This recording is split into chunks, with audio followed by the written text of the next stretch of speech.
പണ്ടത്തെ കാലത്ത് ചെറുക്കനും വീട്ടുകാരും ചേർന്ന പെണ്ണിനെ കാണുന്നത്. ഇപ്പൊ പെണ്ണ് ആ ചെറുക്കനെ കൊണ്ട് അച്ഛനെ കാണിക്കാൻ വന്നിരിക്കുന്നു. എന്തായാലും നിങ്ങളൊക്കെ തമ്മിൽ തീരുമാനിച്ച സ്ഥിതിക്ക് ഞാനായിട്ട് എതിര് പറയുന്നില്ല. ഇനിയിപ്പോ എതിർത്ത് ഏതെങ്കിലും ഒരുത്തനെ കൊണ്ട് അച്ഛൻ എന്നെ കെട്ടിച്ച് അവസാനം വല്ല അടിയും പ്രശ്നമൊക്കെ ആയ കേസിന് വക്കാലത്തിന് അച്ഛൻ തന്നെ ചെല്ലണ്ടേ?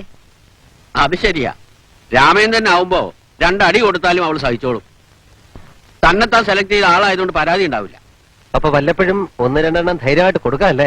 തള്ളയില്ലാത്തതല്ലേ, ആകെ ഒന്നല്ലേ ഉള്ളൂ എന്നൊക്കെ കരുതി ഞാൻ വളരെ താലോലിച്ച് വളർത്തിയതുകൊണ്ട് ഇവൾക്ക് അതിന്റെ ആവശ്യമുണ്ട്. പക്ഷെ താനെന്തായാലും കുറെ വെള്ളം കുടിക്കും. അതെന്താ? കൊള്ളാം, പട്ടാള ഭരണമല്ലേ. കമ്പനിയിൽ ഇവള് ഡയറക്ടറും ഞാൻ MD-യുമാ. പറഞ്ഞിട്ടെന്താ കാര്യം? ഇവള് പറയുന്നേ ചെയ്യാൻ പാടുള്ളൂ.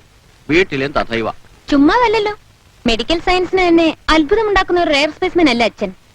അല്പം പ്രഷർ, ഇത്തിരി ഷുഗർ, ലേശം കൊളസ്ട്രോള് എന്ന് വേണ്ട ഈ പണക്കാരൊരു സ്റ്റാറ്റസ് സിമ്പിൾ ആയിട്ട് കൊണ്ട് നടക്കുന്ന അസുഖങ്ങളൊക്കെ ഉണ്ട് അച്ഛന്. മനുഷ്യന്റെ കാര്യമല്ലേ, എപ്പോഴാ വീണ് ചാവുകയെന്ന് പറയാൻ പറ്റില്ല. അതിനു മുമ്പ് നിങ്ങളുടെ കല്യാണം അങ്ങോട്ട് നടത്തിക്കളയാം. താനെന്ത് പറയുന്നു? ഉടനെ എന്ന് പറഞ്ഞാൽ? വേണ്ട, ഒരു 3 മാസത്തെ സമയം തന്നിരിക്കുന്നു. അത്രയും നാളും കൂടെ താൻ ബാച്ചിലേഴ്സ് ലൈഫ് എൻജോയ് ചെയ്തോളൂ. അതിനിടയ്ക്ക് ചെയ്യാവുന്ന കുരുത്തക്കേടെല്ലാം ചെയ്തേക്കണം. അത് ഞാൻ ഏറ്റു.